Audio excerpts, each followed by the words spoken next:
Daniel Greeley and Bruce Becker met in May of 1995. Nearly a year later, Becker would be dead and Greeley would be on the run. Thanks for joining me for The Drag, the Murder of Bruce Becker. 26-year-old Daniel Carl Greeley and 36-year-old Bruce Jonathan Becker met in May of 1995 in a downtown Austin, Texas area called The Drag, a gathering spot for students and a gathering spot for the city's homeless. The neighborhood is near the University of Texas. Becker approached Greeley and the two had a 20 to 30 minute conversation as they walked along the street. A week later, Becker approached Greeley on the Drag and invited Greeley, who was living out of his car at the time, to come to his house any time to get out of the sun and to do his laundry. Greeley accepted the offer and would frequently spend the night at Becker's house. These sorts of meetings would go on for nearly a year until one night Greeley says he woke up around 3 or 4 o'clock in the morning to Becker slamming kitchen cupboards. Greeley said Becker was drunk and crying about his ex-boyfriend. Greeley said Becker removed all of his clothes and lay down nude in the middle of the floor. Greeley said the situation made him uncomfortable and he left the house and walked back down to the Drag. Greeley said he had no further contact with Becker until May or June of 1996, when the two saw each other in the cafeteria of the IRS where Becker had worked for nearly 10 years. Greeley was working there temporarily. They chatted, with the chat ending with Becker once again inviting Greeley to his house anytime to stay over or to do his laundry. Greeley was now living on the street, and he took Becker up on his offer and did his laundry once in June. On July 13, 1996, Greeley asked Becker if he could come over to do his laundry and to get out of the heat. On this occasion, Greeley says Becker put his arm on Greeley, but Greeley said that he didn't take the action as anything particularly sexual, but then he also said that he was a bit shocked by what Becker had done. The next day, July 14, 1996, Greeley went back to Becker's to have dinner and to watch a movie. CCTV showed the two men grocery shopping. They even ran into one of Becker's work colleagues. According to Greeley, the two ate dinner, had a few drinks, and watched the movie. Greeley said Becker started massaging his neck, then suggested that the two go upstairs to bed. Although versions of what happened next vary, the evidence shows Greeley bludgeoned Becker repeatedly in the head with a metal bar and stabbed him in the neck with a kitchen knife. In the end, Greeley hit Bruce Becker in the head 10 or 11 times and stabbed him twice in the neck, severing his jugular vein. Greeley then took Becker's keys, put Becker's body into a footlocker, and attempted to clean the house. He then drove to the Drag in Becker's car and found his friend, Johnny Oten. Greeley told Oten that he had killed Becker, and the two returned to Becker's house to remove some of his property and to do more cleaning.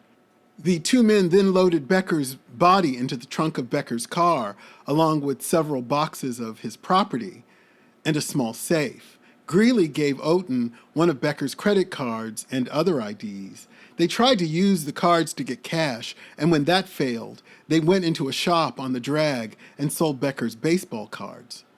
Greeley and Oten then drove 360 miles, 7 hours, from Austin to Armstrong County to bury Becker's body near a rest stop park that overlooked the Palo Duro Canyon. Greeley hosed down the car to get rid of any blood traces. After disposing of Becker's body, the two continued to try to get cash from Becker's credit cards without any success. They then drafted two other people that they'd known from the Drag into trying to get money out of Becker's credit cards, Alan Johnston and Melissa Manilio. On July 14th, after not hearing from Becker, his friends reported him missing to the police. On July 27, 1996, police landed their first solid lead when an Oregon police officer found Johnston behind the wheel of Becker's car in Arlington, Oregon. Arlington police confronted Johnston about the stolen car, and Johnston spilled everything that he knew. Police picked up Manilio the next day in Austin. Soon after, Oten was approached by Austin police and asked to come downtown to answer a few questions. After a few hours and several contradicting statements, Oten spilled what he knew, and soon the police were arranging for Oten to be flown to Amarillo Oughton directed them to the rest spot where the two men had buried Becker's body. While police grilled Oughton, Greeley had made his way to Utah, where he had once lived. In Utah, his former roommate, Keith Lee, said Greeley had arrived in Utah on July 20th. Lee told police while staying at the apartment, Greeley used Becker's credit cards to buy things that he would then sell. On July 26th, 1996, Greeley went back to Texas to cash an $800 check that belonged to Becker. While Greeley was in Texas, Utah police entered the apartment Greeley was staying in, where they found Becker's safe on the patio. Having seen that, they got a warrant and went back to the apartment, where they found many of Becker's items, including his birth certificate, his social security card, his school records, his college degree, and several of Becker's credit cards. The topper was a receipt from the Austin pawn shop signed by Greeley. They also found examples of Greeley practicing Becker's handwriting. On August 3rd, 1996, after a 2-day stakeout, police trailed Greeley's girlfriend to a Comfort Inn in Sandy, Utah, where they arrested Greeley. He was extradited to Austin, Texas, for his 5-week trial. At trial, the defense claimed that Greeley had killed Becker in self-defense.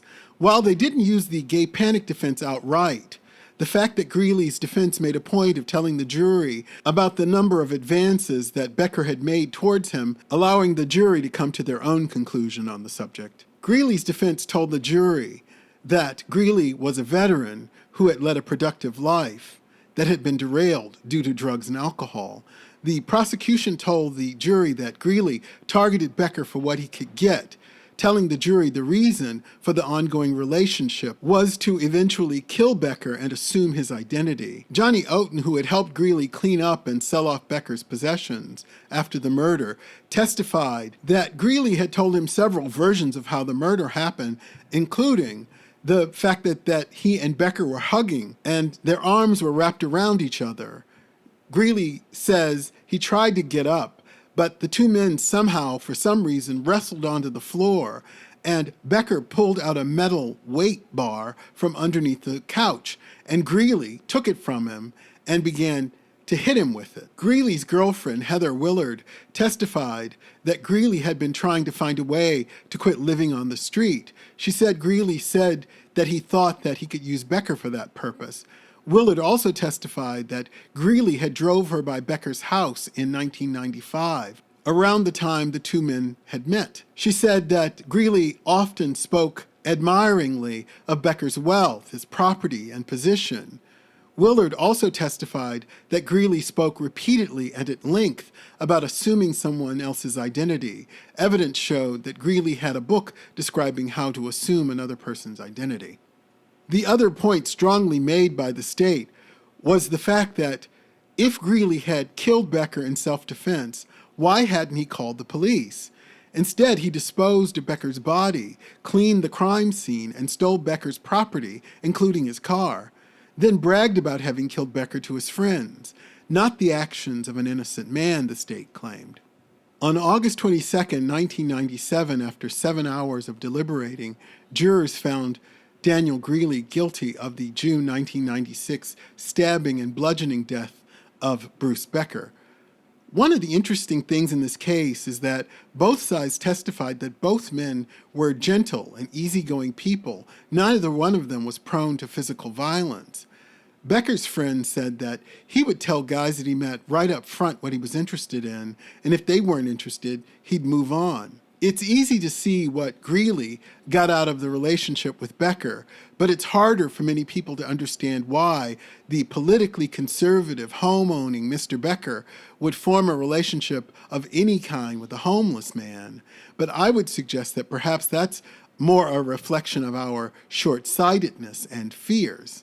At the time, there were 2 other gay men who had been murdered in Austin, which prompted the police lieutenant in charge of these cases to admonish gay people, no matter their lifestyles, that taking strangers home and having sex with strangers was dangerous and stupid. First of all, I can't resist, but being gay isn't a lifestyle. Number 3, Becker and Greeley weren't strangers at the time of Becker's murder. They had known one another for over a year. Meeting strangers has its inherent risks, but most people are overwhelmingly murdered by folks they know, which is sadly what happened to Mr. Becker. Bruce Becker was a Penn State graduate who loved fine scotch, Tom Waits, British comedies, and the Republican Party.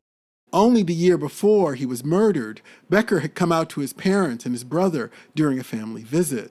A friend said the four were watching a football game when Becker broke the news. It was a tremendous relief for Becker that it seemed to go down well with his parents and his brother. A close friend said his parents had a hard time with it at first because it was a relatively new thing for them, but they didn't shut him out. They were dealing with the news the best that they could. In his victim impact statement, Becker's brother read, "My mother no longer sleeps at night. She's aged 10 years and 1. He went on, "My father's hands tremble, and the joy of life is gone from his voice." He ended by addressing Greeley directly. "Did you actually believe you could discard your life, skip your responsibilities, and put on Bruce's life like you were changing a shirt?" I hope the Becker family can take some solace in the fact that everyone that spoke about their son said what a kind, thoughtful, generous human being he was. Thanks for joining me. Please subscribe and like the video or podcast episode. See you next time.